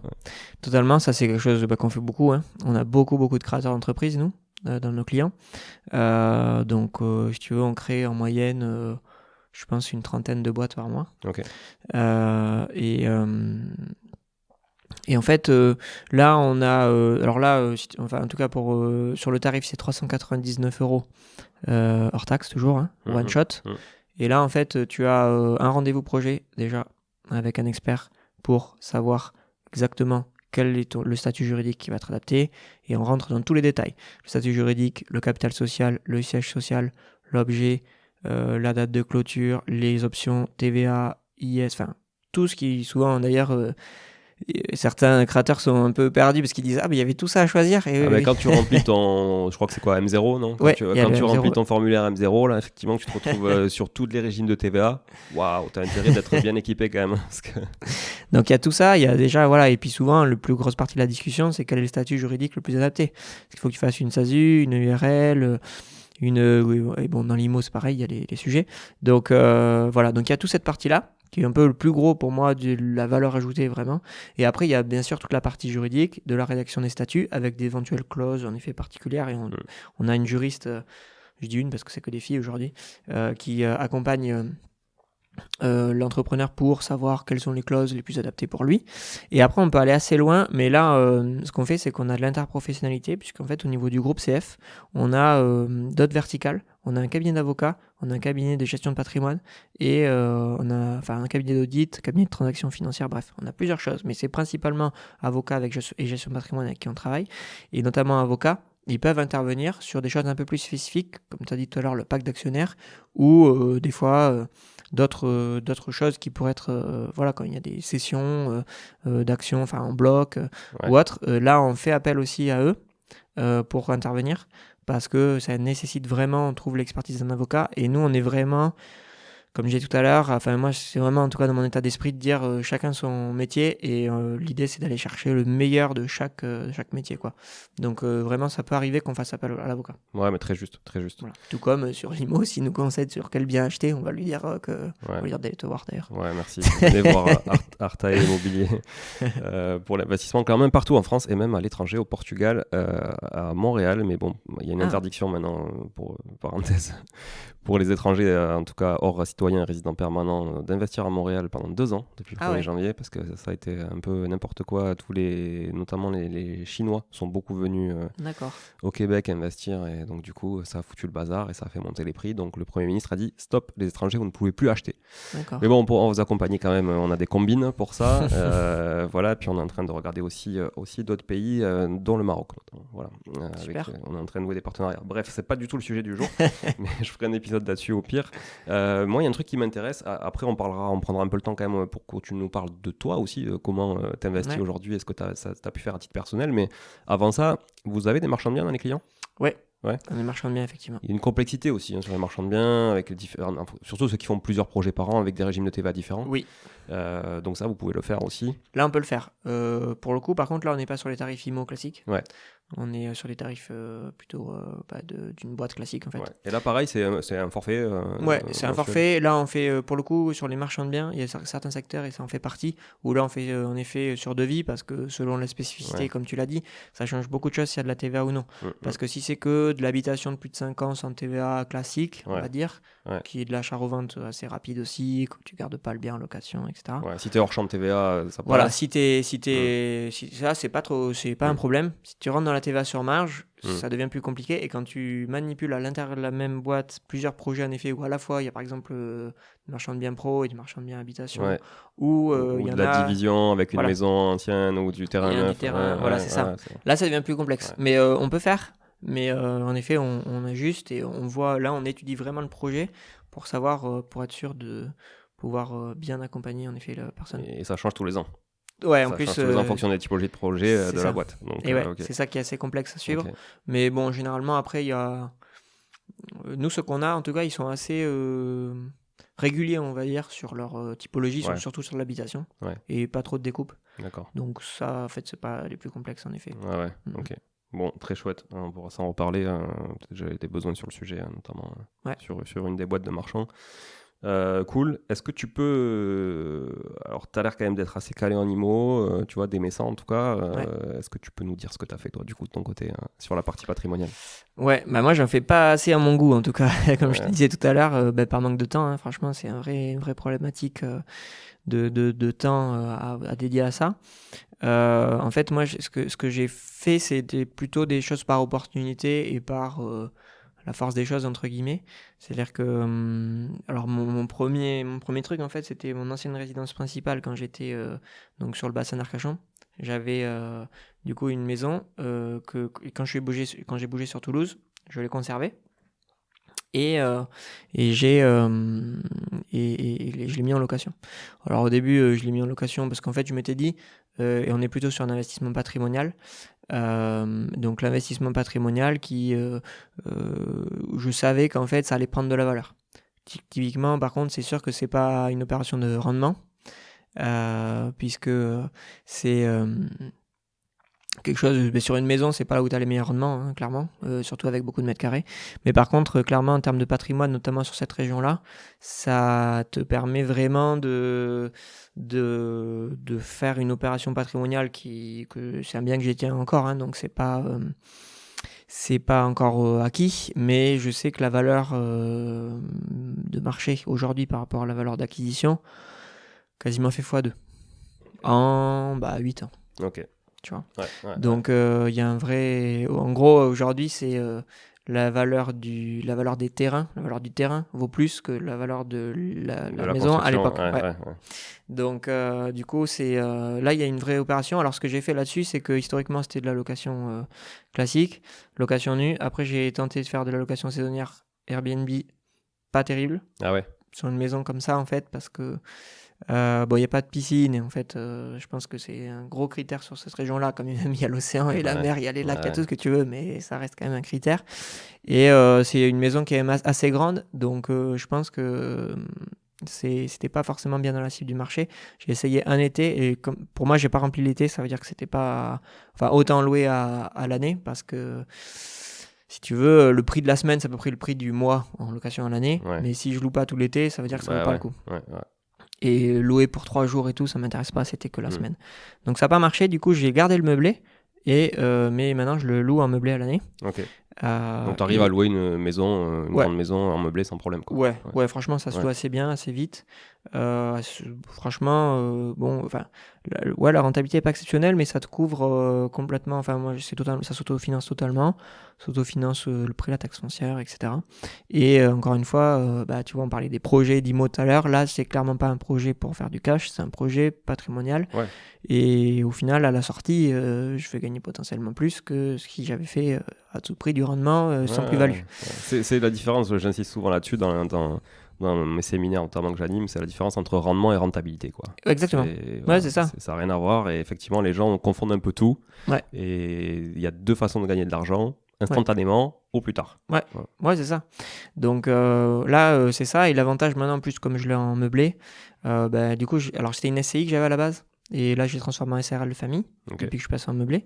Donc là, en fait, c'est une SRL de famille, location meublée, donc fiscalement, amortissement. C'est canon parce que... Il y a pas de, comme c'est pas une énorme renta, il y a la déficit. Il y a du déficit, pardon.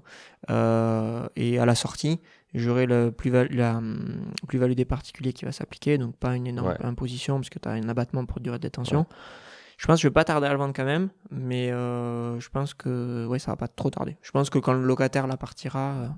Tu penses quoi des gens qui font comme toi, c'est-à-dire qui ont une résidence principale, qui mettent en location et qui essaient quand même de le revendre comme si c'était encore leur résidence principale pour éviter l'imposition sur la plus-value? Ça dépend de la durée. Moi, ça fait 8 ans, donc... Et tu pourrais y revenir un an, quoi. Alors, c'est 6 mois minimum pour vraiment, fiscalement, ils regardent 6 mois. C'est pas écrit, ça, c'est juste mais un peu de jurisprudence, quoi. C'est ça, c'est de la jurisprudence pour établir une résidence stable, c'est 6 mois. Que ça soit d'ailleurs pour la résidence principale ou que ça soit pour le domicile fiscal, par exemple. Mais bon, ça voudrait dire qu'il faudrait que tu fasses pareil ici, donc tu abandonnes ta résidence principale ici. C'est ça, ce qui est un peu compliqué, c'est ça. Et bon, c'est de jungle de résidence principale et ça, c'est un peu checké quand même. Et puis bon, faut vraiment que tu y ailles habiter parce que potentiellement après, ils vont contrôler un certain nombre de choses. Donc, c'est un peu touchy. Mais moi, en tout cas, je ne veux pas m'y amuser. Non, en plus, si la détention est longue, pour le coup, avec l'abattement progressif, du coup, effectivement, tu t'y retrouves. C'est ça. Après, je vais quand même prendre un bon ticket. J'ai déjà un peu estimé. Mais bon, tu te dis, de toute façon, quand tu gagnes de l'argent, tu payes de l'impôt. Donc, il n'y a pas de miracle au bout d'un moment. Tu gagnes, tu payes. Voilà, c'est ça. C'est le jeu. Donc, au final, ça va bien s'équilibrer. Donc, je pense que je ne vais pas tarder à réaliser l'opération. Et justement, quand je l'aurai réalisé, là, potentiellement, avec le cash dégagé, ça me permettra potentiellement de vraiment accélérer les choses parce que la vraie problématique qui fait qu'aussi je n'y suis pas allé peut-être un peu plus encore que ça dans l'IMO, c'est que ce bien-là, étant donné qu'il est quand même à 3 heures de route d'ici et tout ça, il est assez énergivore. C'est-à-dire que, c'est pas souvent qu'il se passe quelque chose, mais quand il se passe quelque chose, là, il y a eu un truc il n'y a pas longtemps, c'est compliqué, c'est très très complexe à gérer. Et moi, c'est pour ça que je sais que, chacun sa stratégie, mais quand tu fais pas ça à plein temps, on va dire, c'est très compliqué de gérer un bien à distance, quoi. Soit tu délègues 100%, et puis effectivement, tu mets, tu donnes les clés, et puis tu délègues. Nous, c'est ce qu'on fait pour des clients qu'on accompagne, qui habitent à l'étranger, etc. Bon, c'est des expats, ils peuvent pas, Donc on leur gère tout, et puis ils s'occupent de rien. Soit effectivement, si tu veux investir et t'en occuper toi-même, c'est quand même beaucoup plus simple de le faire à côté de chez toi, quoi. C'est ça. Et moi, avant, j'avais une agence, si tu veux. Mais bon, après l'agence était probablement pas compétente, mais ça me prenait quand même du temps. Parce qu'en fait, même s'il y avait l'agence, pose des questions, et ils étaient pas très autonomes, donc peut-être que je suis pas trop la bonne agence. Mais je trouve que sur ce secteur-là, le problème c'est que ils sont plutôt habitués à faire du saisonnier, et ils se passent super bien gérés, je trouve. Donc du coup, je l'ai fait un peu différemment. J'avais juste pris une agence juste pour trouver le locataire, qui a fait les visites, etc. Et ils m'ont juste facturé le bail et après... la partie location pure, et après la partie gestion, tu te la gères toi. Ouais, c'est ça. Donc, voilà. Après, donc ça tourne. j'ai fait ça. Donc, quand j'aurai réalisé cette opération-là, je pourrais me concentrer là plutôt sur des biens dans le coin. Et ensuite, après, j'ai fait plutôt des choses. J'ai changé pas mal de résidence principale et à chaque fois, j'ai fait quand même des belles plus-values sur les reventes. En fait, j'ai fait un peu du marchand de biens de résidence principale. Là, t'as pas de plus-value. Pour le coup, c'était de la vraie résidence principale. C'est la meilleure niche fiscale, ça. Et c'est vrai que j'en suis déjà à ma 3e résidence principale et d'ailleurs, je sais pas si on y restera encore très longtemps forcément parce que tu vois, on commence déjà parce que bon, ça va parce que ma femme me suit aussi sur le sujet, donc c'est bien. Mais au final, on l'a fait estimer là et c'est une résidence principale, on est depuis 3 ans, mais où on a déjà aussi une belle plus-value parce qu'en fait, c'est vrai que moi, ce que j'aime bien, c'est trouver des bons coups. Et si tu veux, on a toujours bien acheté, en fait, avec des biens qui n'étaient pas infaillibles, on va dire, en termes de modernité, déco et tout. Et moi, j'aime bien bricoler, donc pas mal de travaux.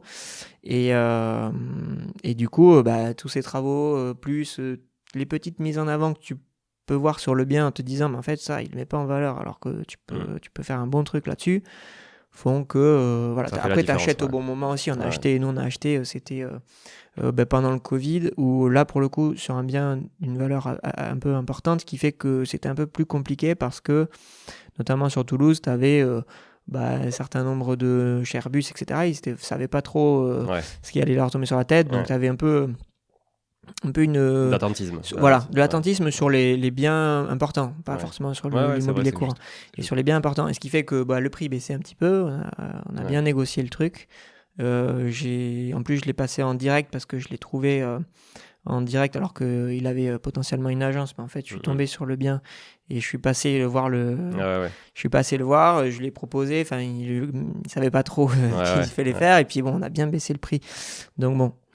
Entre tout ça. C'est dans Toulouse, du coup ? Non, je suis sur les Coteaux, à Vieille-Toulouse. Ok, à Vieille-Toulouse. Ouais, bon quartier sympa, quoi. Bon quartier qui prend de la valeur. Pour les Lyonnais, c'est un peu Saint-Didier au Mont-d'Or à Lyon, quoi. C'est un peu sympa. Voilà, c'est ça, ouais. C'est un. Voilà, même au-delà, enfin, tous les communes aux alentours, ouais, c'est un truc assez sympa. Et qui, en effet, un bon investissement patrimonial aussi. Ouais, carrément. Donc, du coup, voilà, t'as ça. Et puis la résidence qu'on avait avant. Aussi, on a fait, et même là, on n'a peut-être pas vendu assez cher, on l'a mis en vente, elle est partie le lendemain, alors qu'on avait mis 50 000 au-dessus du prix du marché. Ouais, mais il y a des biens comme ça, il suffit d'un acheteur, ça match. Mais sauf qu'on en a eu plein, et on a dit, première visite, elle a acheté en plus en cash, sans emprunt. C'était royal. Magnifique. Royal.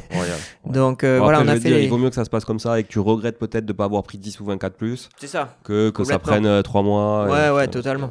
Mais on s'était dit, bon, on va commencer un peu haut. Et puis, au final, c'était déjà trop bas. Ma femme, quand elle a mis l'annonce, s'est trompée. Elle a quand même mis 10 000 de plus, je crois, que ce qu'on avait souhaité dit nous. Elle a dit, mince, je me suis trompé. Mais en fait. Bon, ça vous a payé la crémaillère ouais, largement.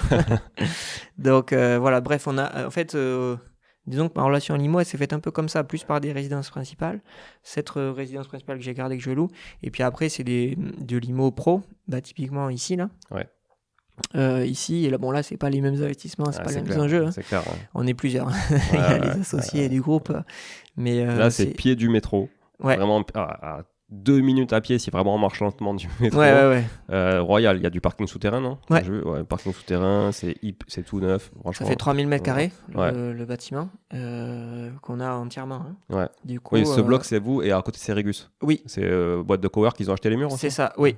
Nous, en fait, on a acheté tous les murs. Par contre, ça compte pour moi, on a un plateau sur les 4. CF a un plateau. Et après, on loue 2 plateaux à l'extérieur. Ouais, ok. Donc du coup on a fait vraiment aussi une opération, tu vois, IMO s'est pas contenté juste de prendre notre surface, on prend toujours de la réserve foncière et du coup là c'est une grosse acquisition. Et là vous avez acheté comment, sous quelle structure du coup ? SCI. Ah ouais, avec une SCI, pas une SAS okay. Non, on a fait des SCI et on a découpé. Ah ouais. Du coup vous avez créé une copro. Ouais, en fait parce qu'on a du coup pour diviser les investissements, parce que tous les associés, en fait c'est l'associé du groupe CF, ne voulaient pas mettre le même ticket. Ouais, d'accord. Du coup, on a fait une SCI par plateau, en fait, pour faire simple. Très simple. Et du coup, après on fait des mécanismes un peu plus compliqués, des fois je passe les détails, mais des fois on fait des SCI aussi différentes parce qu'on n'a pas tous le même âge, et du coup on va pas tous vouloir faire des emprunts sur le même durée. Quelqu'un qui a 50 ans, il veut pas s'engager sur 20 ans. Alors que quand tu as 30, tu dis je peux y aller. Et en fait, du coup, on fait 2 rythmes d'emprunt. Des fois, on fait du 10, du 15, du 20, ça dépend. Et du coup, eux, ils mettent des emprunts plus courts, mais ils peuvent mettre des plus gros tickets parce que et voilà, ils sont un peu plus âgés et ça les dérange pas. Et ils veulent moins miser sur l'effet de levier parce qu'ils veulent sortir plus tôt. Et du coup, on fait des surholdings SCI aussi. Ah, okay. Donc on a fait tout ce montage-là. Et oui, là, c'était un gros ticket. Donc au final, oui, c'est un beau projet IMO quand même parce qu'on est parti de zéro. Hein, on a fait tout construire là. Donc là, vous avez acheté le foncier ouais, vous avez fait construire on a fait construire par un promoteur, Karl, promoteur toulousain, qui fait des biens assez atypiques comme ça, justement. C'est lui qui revendait le foncier aussi Oui, il a... Ouais, oui. Okay. Il avait les 3 en fait là. Okay. C'est lui qui a fait les 3 bâtiments. Okay. Et voilà. Et en fait, c'est vrai que ça fait un beau rendu, c'est un beau bâtiment qui a une C'est quoi le coût global du projet ? Coût global, c'est une bonne question. Je pense qu'on doit être sur... je te connais... Attends, je vais te faire multiplication par le prix au mètre carré, parce que j'ai le prix au mètre carré en tête. C'est 2500 du mètre. Il y a 3000, donc ça te fait à peu près 7,5 millions. 7,5 millions, ouais, c'est ça 7,5 millions. Ça doit être après, allez, 8 millions peut-être. Ouais, ok. Au global. Oui, ok. Avec les aménagements extérieurs aussi. Ouais, tu dois être à... Ouais, je compte même pas les parkings, ça va être dedans. Donc, ouais. Allez, bon 8 millions, c'est facile. Et vous êtes combien, du coup, une trentaine d'associés au global ? Non, on n'est pas autant. Non, tout le monde n'a pas mis... Non, sur certains plateaux, on est que 8. ouais, d'accord. Sur les 2 derniers, on est 8. Et sur les 2 premiers, on doit être une vingtaine. Bon, c'est même cool. Un peu moins peut-être. C'est cool. Ça fait un bel invest, tu dis, au final. Ça fait des beaux invests, ouais. Au final, tu sais, il y a des gens, ils te disent, moi j'ai 100 lots, oui, 100 parking dans la Creuse, bon, ça vaut rien. Toi, tu dis, bon, moi j'ai que dalle à part ma résidence principale et un peu de bureau, mais bon, au final, ça commence à peser quand même. Oui, c'est clair. Voilà. Non, c'est clair. Après, c'est vrai que ça, c'est un gros... Il y avait un petit ticket à mettre aussi, mais bon, c'est vrai qu'il y a un gros effet de levier, quoi. Ouais. Très gros effet de levier. Parce que là, c'est 15 ans, du coup ouais. On sort pas de cash, mais par contre, tu regardes juste le loyer qui rentre, en fait. Bien sûr. Certes, il rembourse l'emprunt, mais ça te fait un effet de levier colossal. Ouais. Donc ça, c'est clairement une opération patrimoniale aussi, qui n'est pas fait pour dégager. Mais bon, sur le pro, tu as quand même un bon rendement. Généralement, sur du pro, tu arrives à quand même avoir... tu vas pas aller claquer des rendements comme sur certaines habitations bien choisies à plus de 10%, mais si tu fais un bon 7%, tu vois, 6-7, où tu n'as rien en face parce que tu refactures tout, ta taxe foncière, tes charges... C'est ça, ton brut, c'est ton net, quoi, en fait. C'est ça. Avant un ouais, c'est ça. Mais quand tu as 6-7 et que tu amortis bien, tu pas trop d'IS. Ouais. Du coup, tu fais un bon effet de levier aussi. Mais bon, c'est vrai que les bureaux, c'est souvent pour toi, c'est assez dur à trouver, à bien faire des invests, à avoir les bons coups sur du pro. Hein. J'essaye, je regarde, mais c'est pas évident. Non, mais c'est vrai que c'est un autre métier. Tu vois, moi, je maîtrise moins pour le coup la partie locaux commerciaux et bureaux. J'ai un ami qui fait ça très très bien, qui fait des gros lots de bureaux, qui revend notamment à des fonds d'investissement qui ont des gros, qui collectent des fonds et donc qui ont des investissements à faire, type les grosses foncières, BNP Real Estate, etc. Oui. Franchement, BNP, ils trustent tout le marché, là, surtout sur le marché. Et en fait, la moitié sont vides. Ouais. C'est que du stock, en fait. Et voilà. Mais moi, je maîtrise pas forcément le sujet, mais c'est très très intéressant, je trouve, pour diversifier justement avec l'habitation. Ouais, totalement. Tu peux diversifier. Et après, le troisième volet que j'ai fait, qui était un volet, qui est un peu un mix, c'est de la SCPI. Parce que là, c'était un peu l'idée de dire j'ai un peu de cash excédentaire. Mais bon, je n'ai pas encore le temps nécessaire à vraiment mettre d'autres projets IMO en œuvre. Donc, du coup, et puis en plus, c'est pas des montants de cash énormes. Avec du levier, du coup Non, sans levier. Non, sans levier. Sans levier. Okay. C'est vrai que on pourrait mettre du levier, mais je me suis là maintenant. Avec les taux actuels, je sais pas si ça vaudrait forcément le coup. D'accord. De faire du levier pour de la SCPI en tout cas. Mais bon, tu arrives à avoir des bonnes rentas quand même si tu choisis bien tes trucs. Tu vois, là, sur 2022, j'avais calculé, j'ai fait du 6% quand même. Ok. C'est qui tu peux les citer, la CPI? J'ai du Hiroko principalement. Ouais, ok. Et du Quorum. Ok. Et après, Quorum qui est très, très connu. Et toutes les Quorum, parce qu'en fait, il y a Quorum, j'ai les 3 Quorum, en fait. J'ai Quorum Origine, XL et Orion, plus du Hiroko. J'en ai 4 différentes, ça se diversifie bien. Et en fait, t'as Hiroko qui va être plutôt sur du 7%, Quorum plutôt sur du 5,5%. Donc ça te fait une moyenne autour de 6%. Et en fait, t'assures le coup, parce que Quorum, c'est une grosse machine qui va jamais être en dessous de 5 pour le coup. Et Hiroko, ils sont à 7, mais je sais pas jusqu'à quand. Oui. Au bout d'un moment, Ouais, ça va forcément descendre. En gros, c'est parce que c'est la start-up de la SCPI, quoi. c'est une jeune SCPI, mécaniquement, quand ça commence, il y a un plus gros rendement parce que c'est plus facile. Ils ont moins de fonds à investir, donc ils peuvent faire des bons coups. Et puis il n'y a pas trop eu de vacances locatives parce qu'ils n'ont C'est pas eu ça. de turnover. Voilà. Dès que tu mets Parce que le problème des locaux commerciaux des bureaux, c'est la vacance, quoi. Les périodes peuvent être très très longues. Très longues, Il faut les c'est lisser, il faut que ton rendement puisse le lisser, quoi. Ici, on a mis plus d'1 an avant de trouver un locataire. Et ouais. Mais bon, il y avait quand même 1000 mètres carrés aussi. Oui, 1000 mètres carrés, tout neuf, au pied du métro, bon, ça faut doit trouver pas être donné non plus. Donc, ouais, c'est ça, il faut trouver quelqu'un qui cherche 1000 mètres carrés. Cherche 1000, Parce que nous, on voulait pas découper à l'infini, donc on a préféré attendre. On a repoussé l'emprunt et on a préféré attendre à avoir un plus gros locataire.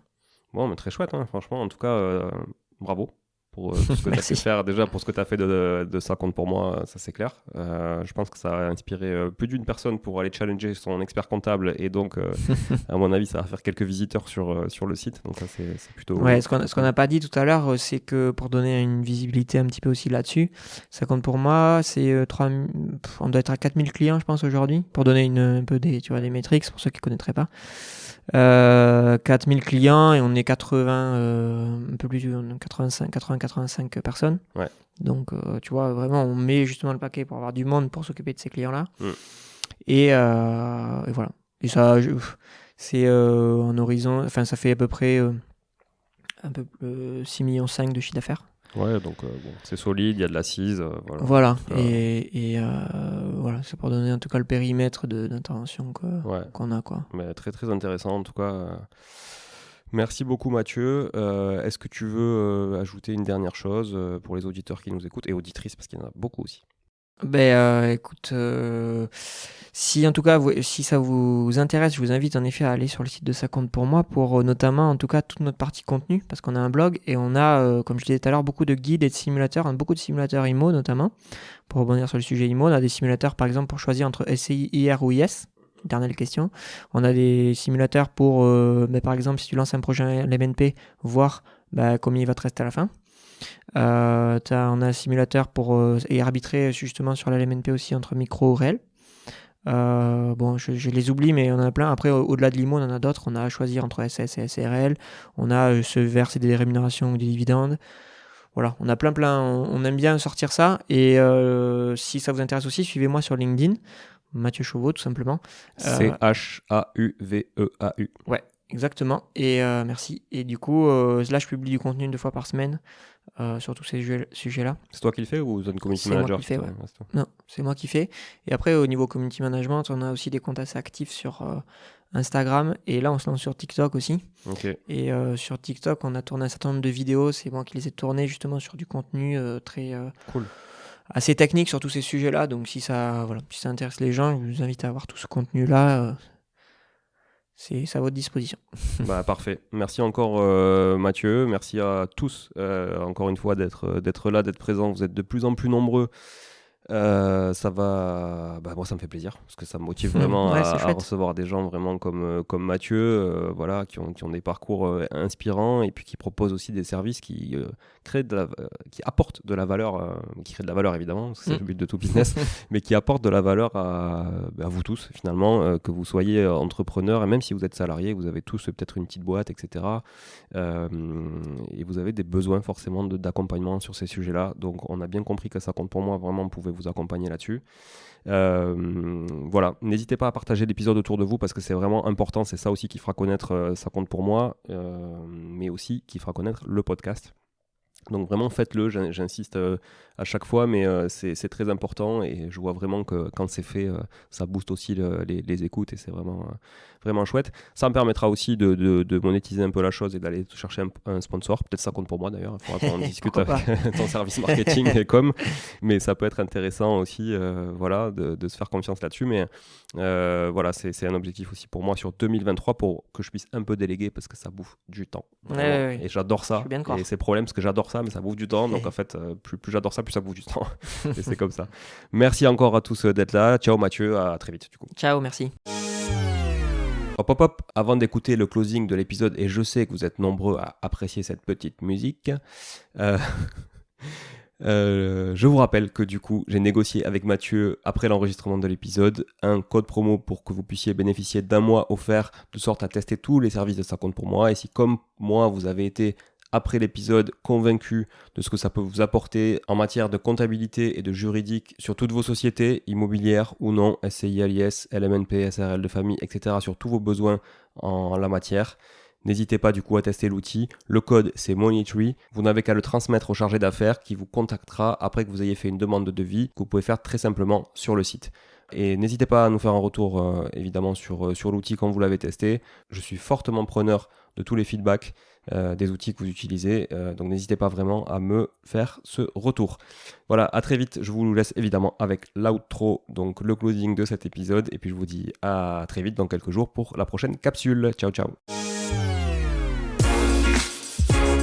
Bon, si vous êtes là, c'est que vous avez écouté jusqu'au bout et a priori, l'épisode vous a plu. Si c'est bien le cas, n'hésitez pas à le partager autour de vous. Notez ce podcast sur Apple Podcast et Spotify en laissant un commentaire 5 étoiles. Je ne vous le répéterai jamais assez, mais c'est grâce à vous que ce podcast vit aujourd'hui et peut continuer de vivre en vous proposant un contenu toujours plus qualitatif. Merci encore, je vous retrouve très vite sur un nouvel épisode de Money3. En attendant, je vous souhaite la meilleure des réussites dans vos projets et un bon enrichissement. À très bientôt.